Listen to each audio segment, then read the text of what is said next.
안녕하세요. 저는 40대이고 결혼한 지는 4년 정도 된 주부입니다. 지질이 복도 없다는 말은 딱 저를 보고 하는 말 같아요. 가만히 생각해보면 전 어렸을 때부터 그렇게 복이 없었죠. 갑자기 열린 가게 문에서 뿌려진 물에 맞아 홀딱 젖은 적도 있었고, 분명 버스 시간보다 먼저 나와 기다렸는데도 무슨 일인지 버스는 떠나버리기도 했습니다. 이런 일들은 솔직히 애교 수준이고, 제가 겪은 운 없는 일들은 말로 다 설명할 수도 없어요. 오죽하면 점 보고 이런 것도 별로 안 좋아하는 편인데, 하나도 일이 안 풀리니까 점도 보고 막 그랬었죠. 그랬던 제 사연을 구독자분들에게 들려드릴까 합니다. 저희 집은 내내 가난한 집안이었어요. 자식이라고는 겨우 저 하나뿐인데도 부모님은 버거워하셨죠. 부유한 집은 아니더라도 사랑으로 늘 저를 키워주셨고 아껴주셨던 부모님이셔서 괜찮았습니다. 다만 돈이 없다 보니까 겪어야 하는 서러움들이 있긴 했었죠. 남들 다 행복한 어린이날이나 크리스마스 같은 날에 저희 가족은 한 번도 제대로 챙겨본 적이 없었어요. 당장 먹고 살기가 바쁜데 그런 날을 어떻게 챙기겠습니까? 그래서 대학은 꿈도 못 꾸고 바로 취업을 했습니다. 그나마 제가 일을 시작하면서 집에도 숨통이 트이기 시작했죠. 그런 낙으로 살았던 것 같습니다. 부모님께서는 여태껏 저 하나 보고 사셨으니까 이제는 그걸 제가 보답해야 한다고 생각했죠. 참 사람 일이란 게 한 치 앞도 모른다는 말이 너무 와닿던 순간이 있었습니다. 숨통이 겨우 트이고 저희 가족도 가족여행을 다니기도 하면서 나름 평범하게 살아가게 되었는데, 아니 행복과 여유를 찾은 지 얼마 안 된 시점에 아빠께서 먼저 세상을 떠나버리셨어요. 뭐가 그렇게 급하셔서 가버리셨는지 엄마랑 저는 믿기지 않아서 정말 힘든 시간을 보내야만 했습니다. 아빠는 졸음운전을 하시다 사고가 나셨고, 그게 꽤나 큰 사고로 이어져 결국 가셨어요. 아빠가 가신 것도 너무 서글픈데 피해본 차량들도 사람들도 있어서 합의하는 것도 쉽지가 않았습니다. 정말 너무 서글펐고 힘겨운 시간이었죠. 딱 한 번만 시간을 돌릴 수 있다면 그 전날로 돌려서 아빠에게 해주고 싶은 말이 너무 많더라고요. 그렇게 허망하게 아빠를 보낸 후 제 20대는 슬픔과 좌절, 그리고 일에 찌들어하는 피곤함이 가득했죠. 그러다 30대의 남편을 만나게 되었습니다. 어느 날 제게 나타난 남편은 마치 한 줄기 빛과 같은 존재라고나 할까요? 숨막히기 힘든 제 삶에 그동안 잘 견뎠다고 고생했다며 하늘이 제게 준 선물 같은 존재였습니다. 엄청 특별하게 잘생긴 것도 아니었고, 그렇다고 특출나게 능력이 좋은 것도 아니지만 절 사랑해주는 진실된 그 마음 하나는 높이 평가할 수 있었어요. 전 이 사람이 없으면 정말 안 될 것 같은 정도로 사랑하게 되었습니다. 남편은 저보다 2살 많았는데 2살이라는 나이 차이가 무색할 정도로 굉장히 든든했죠. 외롭고 쓸쓸한 저희 엄마와 제게 따뜻함이 뭔지를 알려준 사람이고, 화목하게 살 수 있는 방법을 알려준 사람입니다. 남편과 연애를 하면서 저희 엄마가 참 많이 웃으셨고, 그 덕분에 저도 뿌듯하기도 하고 이 사람은 절대 놓치지 말아야겠다는 생각을 했던 것 같아요. 남들처럼 그렇게 연애를 하다 결혼했습니다. 남편에게는 밑에 남동생이 있었는데 시동생은 되게 오래전부터 외국에서 생활을 하고 있었고 딱히 마주칠 일이 별로 없었어요. 한국에서 사는 게 너무 싫다며 하루아침에 떠났고 거기서 아예 털을 잡고 사업을 하면서 살고 있다고 하더라고요. 그 말을 듣는데 그 결단력이 굉장히 멋져 보였고 부럽기도 했습니다. 만약 똑같은 상황이 주어진다면 아마 저는 그렇게 하지 못했을 거예요. 용기도 없을 뿐더러 엄마를 두고 어딘가로 갈 생각을 해본 적이 없었죠. 그렇다 보니 시댁은 저희 집처럼 시모 혼자 계셨습니다. 시부랑은 이혼하시고 따로 살고 계셔서 남편도 소식을 모른다고 했거든요. 어쩌면 다른 듯 비슷한 이 환경 때문에 서로가 더 끌리고 이해가 된 건 아닐까 싶었습니다. 결혼하고 남편과 저는 연애 때처럼 종종 저녁을 먹으면서 반주를 했어요. 반주를 마시면서 속마음 얘기를 하거나 서로 있었던 일을 말하기도 했는데 이게 꽤나 도움이 되었죠. 대화를 많이 해야 다툴 일도 없거든요. 그런데 하루는 남편이 제게 이런 질문을 했습니다. 여보는 장인어른 돌아가셨을 때 어땠어? 솔직히 나는 엄마 아빠 이혼한다고 했을 때 홀가분했거든. 두 분이 하도 다투니까 그 꼴이 보기도 싫었고 차라리 헤어지는 게 좋겠다고 내심 그렇게 생각을 했던 것 같아. 난 아무래도 당신이랑은 상황이 조금 다르지. 아빠가 하루아침에 돌아가신 거니까 너무 슬펐고 속상했지. 그냥 세상이 다 무너지는 기분이랄까? 앞으로 엄마랑 나랑 둘이 어떻게 살아갈까? 막 그런 생각도 했던 것 같아. 정말 너무 속상했겠다. 그 아픔을 다 어떻게 견뎌냈어? 말로 다 표현할 수 없는 아픔일 건데. 그치. 아직도 떠올리기만 하면 가슴이 미어질 듯 아프긴 한데, 그래도 예전에 비하면 많이 좋아졌어. 근데 그건 갑자기 왜 물어봐? 그냥 궁금해서. 근데 이전에는 엄청 힘들게 살았다고 했었잖아. 장인어른 돌아가시고는 보험금 같은 거 나오지 않았어? 여유가 생기지 않았어? 어? 그런 질문을 하고 그래? 아니, 그냥 궁금해서 그렇지. 여보, 아무리 궁금해도 그렇지. 그런 질문을 해? 보험금이 나왔으면 어떻고, 안 나왔으면 어쩌려고. 기분 되게 나쁘네? 왜 예민하게 받아들여? 난 그냥 물어본 건데, 당신이 여유가 생긴 게 맞는 건지, 장모님이 지금 괜찮으신 건지, 그런 걸 물어보는 거지, 나는. 우리 아빠가 사고 내고 돌아가셨지만, 피해자들 합의해주고, 이것저것 다 하고, 솔직히 남은 것도 없었어. 한마디로 아빠가 돌아가셨다고 해서 엄마랑 나랑 금전적으로 이득 본 거 하나도 없어. 그게 사실이야? 그럼 장모님은 지금 살고 계시는 집은 자가가 아니야? 어? 전세인데? 이날의 남편은 정말 이상했습니다. 평소랑은 확실히 달랐죠. 한 번도 들어본 적 없는 질문을 하더니 저렇게 딱 질문을 하고서는 술을 마시다 말고 갑자기 피곤하다면서 방에 들어가서 자겠다고 했어요. 이상하긴 했지만 별로 대수롭지 않게 여겼고 술상을 치우고 저도 잠자리에 들었죠. 거의 설잠에 들었을 때쯤 남편이 한숨을 막 크게 쉬면서 너무 뒤척이길래 제가 한마디를 했습니다. 오늘따라 왜 이렇게 뒤척거려 잠 못 자게. 잠이 오겠어? 속에서 지금 천불이 나서 죽겠는데 생각할수록 어이가 없네. 당신 그럼 있는 게 뭔데? 재산이고 뭐고 아무것도 없는 거야? 뭐라고? 자다 말고 그게 무슨 소리야? 아니 장모님 말이야. 가진 게 아무것도 없으시냐고. 아까부터 이상하다 생각은 했는데 당신 대체 왜 그래? 우리 엄마가 재산이 얼마가 있든 말든 대체 그게 당신이랑 무슨 상관인데 그러는 거야? 야, 상관이 왜 없어? 내가 당신이랑 결혼을 왜 했는데? 아, 그냥 자자. 더 이상 말하기도 싫다. 지금 야라고 했어? 결혼을 나랑 왜 했어? 일어나 보라고. 자라고. 남편은 제게 자다 말고 이상한 말과 함께 엄청 언성을 높였고 결국 다투고 말았습니다. 아무리 이해를 해보려고 해도 이해가 되지 않았고 이건 누가 들어도 마치 저희 아빠가 돌아가시면서 보험금이 꽤 나왔을 거고 그걸 알고서 저랑 결혼했다는 말로 들렸어요. 다음날 일어나서 남편에게 어제 왜 그랬냐고 해명하라고 말했지만 제게 어떤 해명도 하지 않았고 저는 더 열받았죠. 그런데 그날 저녁에 남편은 집에 오지 않았고 제게 카톡 하나만 달랑 왔습니다. 나 일주일만 엄마네 가서 지낼게. 어제 당신이랑 얘기하고 머리가 아주 복잡해서 죽겠거든. 그러니까 나한테도 생각할 시간을 줄래? 대체 뭘 생각하겠다는 건데? 당신 지금 이 태도 굉장히 불쾌해. 알아? 답 안 한다? 이게 지금 뭐 하는 짓이야 정말. 하루아침에 전화는 왜 안 받아? 왜 그러냐고 대체. 아무리 카톡을 보내고 전화를 해도 받지 않았고 저도 사람인지라 너무 화가 나서 더 이상 연락을 하지 않았습니다.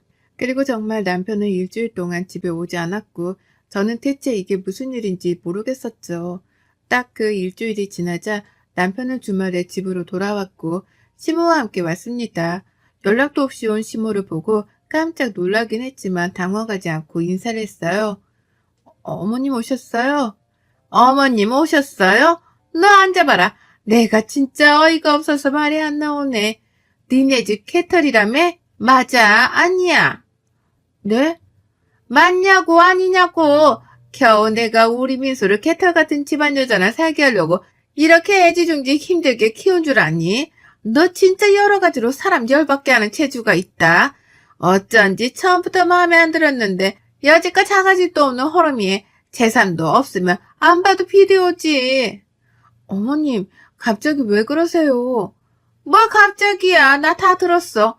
니네 아빠 돌아가시고 돈 한 푼 남은 거 없다며? 그거 진작 알았으면 내가 너희들 결혼시켰겠니? 절대 안 시켰지. 아유, 내 팔자야. 내가 어디서 저런 모질이를 며느리로 들여서는, 아유, 민수는 너랑 살기 싫다는데 너 어쩔 거니? 네? 대체 그게 무슨 말이세요? 전 정말 황당했습니다. 결혼을 했고 서로에 대해 사정도 어느 정도 이미 다 알고 한 결혼이잖아요. 그런데 이제 와서 갑자기 저렇게 말하는 것도 황당했지만 무엇보다 저희 아빠 사망보험금을 왜 자꾸 언급하는지 모르겠었죠. 그래서 굉장히 불쾌했습니다. 이런 상황 속에서 남편과 시모는 제가 말할 기회를 주지도 않았고 하는 걸 지켜보겠다면서 똑바로 하라고 거의 협박에 가까운 말을 했어요. 그렇게 시모가 간 후 저는 남편에게 대화를 하자고 했지만 말을 한마디도 하지 않았습니다. 답답함에 속이 타들어가고 미칠 것 같았어요. 대체 왜 그러냐고 물어봐도 대답을 하지 않았죠. 그리고 남편과 시모가 저를 대하는 태도는 완전 변했습니다. 남편도 그렇고 시모도 저를 무시하기 시작했죠. 보고 자란 것도 없는 게 뭘 알겠냐고 말을 한다든지, 가진 것 없이 큰애들은 돈 욕심 부리기 쉬우니까 꼭 조심해야 된다고 말을 한다든지, 제가 상처를 받을 수밖에 없는 말들만 쏟아냈습니다. 시모는 저를 구박하다 못해 답답하다면서 제 어깨를 확 잡아 끌어버리거나 밀어버리기도 했어요. 이뿐 아니라 머리를 손으로 쥐어박은 적도 있습니다. 이유는 생긴 게 마음에 안 든다는 이유였죠. 본인이 불러서 네? 라고 대답한 후 쳐다봤더니 뭘 보냐고 얄밉다고 머리를 쥐어박는 게 정말 시모만 아니었으면 팔 걷어 한판 했을 것 같습니다. 남편은 제게 하는 모든 말을 명령조로 했어요. 야, 물 좀 떠와봐. 아, 그리고 방에서 핸드폰도 가져와. 당신이 해. 손이 없어 발이 없어? 나한테 왜 시켜? 손도 있고 발도 있는데 내가 하기 싫으니까 널 시키지. 그리고 보잘것없는 너 같은 거랑 이혼 안 해주고 살면 감사한 줄 알고 알아서 기어야 하는 거 아니냐? 넌 대체 뭐가 그렇게 당당한 거지? 양심이 없는 건가? 입 다물고 물이랑 핸드폰 가져와. 그러는 당신은 보잘게 있고 누가 보면 아주 대단한 사람인 줄 알겠네. 넌 뭘 가졌다고 그러는데? 그리고 내가 야야거리지 말라고 했지? 자꾸 그러게 야야거리고 너너거리면 나도 할 거야. 하던가 말던가 알 바 아니니까 그만 나불거리고 내 물이랑 핸드폰이나 가져오라고. 평소에 집에서는 늘 이런 식으로 제게 명령을 했습니다. 그리고 갑자기 전화 한 통만 하고서는 회사 사람들이나 지인들을 집으로 초대해서 술을 마시곤 했죠. 저희 집에 와서 술을 마시는 사람들은 이미 과음을 한 상태로 오는 경우가 대부분이라서 제가 너무 힘들었습니다. 심지어 안주를 제대로 안 만들어두면 제게 막 뭐라고 했어요. 그런데 자다 말고 새벽 시간에 무슨 안주를 만들겠습니까? 한 번은 이런 적이 있습니다. 자고 있는데 전화가 계속 오길래 받았어요. 여보세요? 야, 지금 나 포함해서 5명 갈 거고 한 40분 걸리니까 얼큰한 탕이랑 계란말이랑 또 다른 안주 좀 준비해놔. 소주랑 맥주도 사두고. 미쳤어? 지금 시간이 몇 시인 줄 알아? 그리고 재료도 없어. 나가서 먹고 들어오던가 배달시켜 먹던가 알아서 해. 난 아무것도 못해. 해놓으라고 했다. 냉장고에 아무것도 없다고 재료가. 근데 뭘 하냐고. 아, 그거 네 사정이고 없으면 없는 걸 알아서 만들어야지. 무슨 말이 그렇게 많아? 지금 나랑 해보자는 거야? 40분 내로 술상 차려둬? 전 이날 너무 화가 나서 술상을 차리지 않았습니다. 그리고 안방문을 잠그고 이어폰을 끼고서 자버렸죠. 아마 소리치고 난리를 칠 거니까요. 그런데 아니나 다를까 불 꺼진 거실을 보고는 흥분한 남편은 안방문을 막 두들겼고 난리를 쳤죠. 이어폰으로 음악을 듣고 있었는데도 그 소리를 뚫고 들렸습니다. 그때 저는 언제고 이혼할 때 이게 증거가 되겠다는 생각에 핸드폰을 들어서 영상을 찍으며 대화를 했어요. 정말 왜 그래? 여보, 새벽 3시가 넘었는데 한두 번도 아니고 냉장고에 아무것도 없다고 말했는데 술상을 차리라고 해? 야, 입 다물고 내가 차리랬지? 넌 내가 하는 말을 알겠다고만 하라니까? 우선 문 열어. 넌 내 말을 거역한 거야. 지금 미쳤냐? 보잘것도 없는 너 같은 거랑 살아주는데 감사하다고 절하지는 못할 망정 이게 어디서 기어올라? 제발 그만 좀 해. 우리 아빠가 돌아가시고 나온 사망보험이 있든 없든 대체 그게 당신이랑 무슨 상관이야. 우리 잘 살았잖아. 하루아침에 왜 그래 정말. 전 일부러 그동안의 내용들이 영상 속에 들어가게끔 대화를 유도했고 저 대화 끝에 결국 남편은 안방문을 부쉈습니다. 그 모습까지 찍고 제게 달려드는 모습을 마지막으로 영상은 종료가 되었죠. 이날 처음으로 손찌검을 당했고 전 바로 병원에 가서 진단을 받고 진단서를 보관해 두었습니다. 사람이 아니라는 걸 느꼈고 이혼을 결심했죠. 늘 그렇듯 제 불행은 끝을 모르고 달려들었습니다. 이혼을 결심하고 한참 머리가 아픈 이 시점에 엄마가 최정한 판정을 받으셨어요. 뭘 해볼 수도 없던 게 이미 악화된 상태라 제가 할 수 있는 게 아무것도 없었습니다. 절망적이었고 눈물밖에 나지 않았지만 정말 엄마와 함께 할 수 있는 시간이 얼마 없다는 걸 깨닫게 되니 정신을 똑바로 차려야겠더라고요. 얼마 남지 않은 이 시간이라도 좋은 기억을 품고 가실 수 있도록 도와주고 싶었습니다. 저를 구박하고 미워하던 남편과 시모도 이 사실을 알았고 전 남편에게 이혼을 하자고 했어요. 그런데 예상외로 남편과 시모는 다른 반응을 보였습니다. 얘기 들었다. 우리가 아무리 너 보잘것없다고 미워하고 막 그랬어도 사람 그렇게 힘들 때 내치는 건 정말 아니야. 그리고 어렵게 결혼해놓고 무슨 이혼이야. 이렇게 된 거 둘이 잘 살아보도록 해. 그동안 나도 너한테 몹쓸 말도 많이 하고 그랬는데 그건 정말 미안하고 마음 풀어줬으면 좋겠어. 당분간 너는 사부인한테만 신경 쓰고 아무것도 하지 말아라. 그래 여보, 엄마 말대로 나도 미안했어. 정신 차리고 생각해보니까 내가 미쳤었지 싶더라고. 당신 정말 힘들 텐데 내가 옆에서 힘이 되어줄게. 이렇게라도 상처 준 걸 갚을 수 있을 기회를 주면 좋겠어. 우선은 장모님만 생각하자. 지금 이 상황에 이혼까지 하면 장모님 속상하지. 어머님도 그렇고 당신도 그렇고 둘은 왜 중간이 없으세요? 왜 늘 본인들 멋대로 하루아침에 갑자기 사람 내치고 구박하다가 이제 와서는 또 이혼하자니까 그건 싫다고 하고 어쩌라는 거예요 대체? 다 잊고 다시 시작하는 마음으로 지내보자. 솔직히 당장이라도 이혼하고 싶었지만 엄마 생각에 아무것도 행동으로 옮길 수가 없었습니다. 그리고 시무한 남편은 저렇게 말만 한 게 아니라 정말 행동으로 보여줬어요. 제가 병원에서 지내면서 먹을 수 있는 밑반찬을 해주는 것은 물론이고 엄마도 자주 보러 왔고 노력을 많이 해주셨습니다. 그런 모습을 보니까 저도 마음이 녹더라고요. 이혼하고 싶었던 그 마음이 녹으면서 경계심이 사라졌고 의지하게 되었습니다. 시모는 심지어 제가 너무 피곤하고 힘들까봐 교대까지 해주면서 엄마를 돌봐주시기도 했어요. 간호라는 게 가족이 해도 결코 쉬운 게 아니고 제가 직접 해보니까 얼마나 힘든지를 알았죠. 그런데 선뜻 나서서 군소리도 없이 너무 잘 해주시니 감사했습니다. 시모와 남편이 지극정성으로 저와 엄마를 보살펴주는 모습을 보고 엄마는 그 고통스러운 상황에서도 제게 그러셨죠. 우리 딸 부모 복은 없어도 남편 복에 시애미 복은 있는 것 같아서 정말 다행이다. 엄마가 편히 갈 수 있겠어. 영서야, 엄마가 가도 너무 힘들어 하지 마. 아빠가 혼자 오래 외로웠을 건데 엄마가 옆에서 그동안 어떻게 살았는지 얘기도 하고 그러고 있을 거니까 너는 살 거 다 살고 누릴 거 누리다가 천천히 와. 벌써 그런 말 하지 마. 나약하게 엄마. 나약한 게 아니라 정말로 해주고 싶은 말이었어. 사람은 누구나 죽는 거야. 어쩔 수 없어. 그걸 피할 수 있는 건 아니잖아. 그러니까 슬퍼하지 말고 가슴 아파하지 말고 최서방이랑 시어머니랑 그렇게 잘 살아.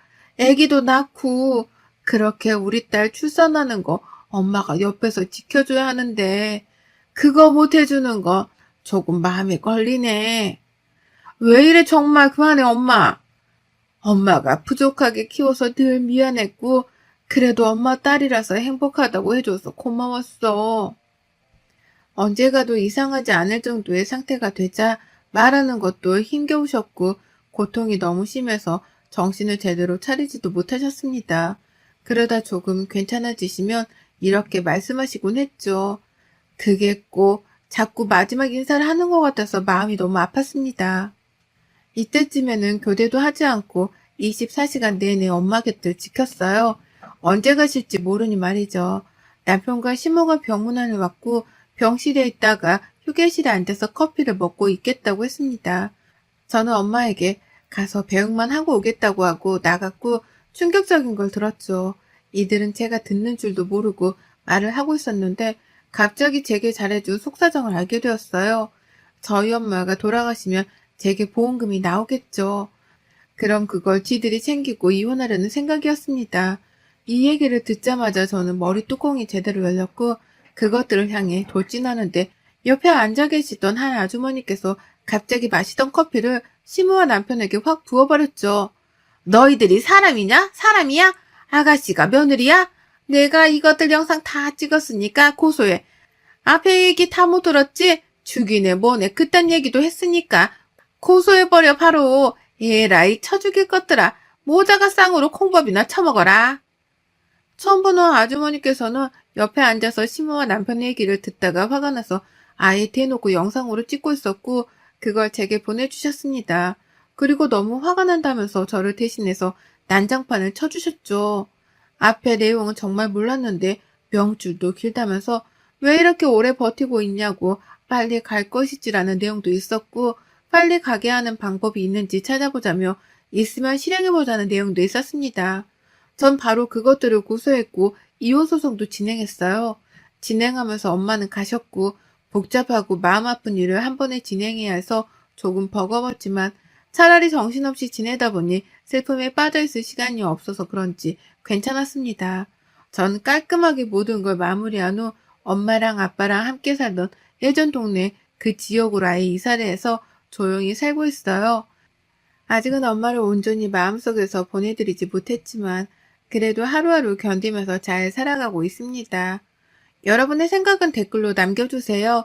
오늘도 시청해주셔서 정말 감사합니다.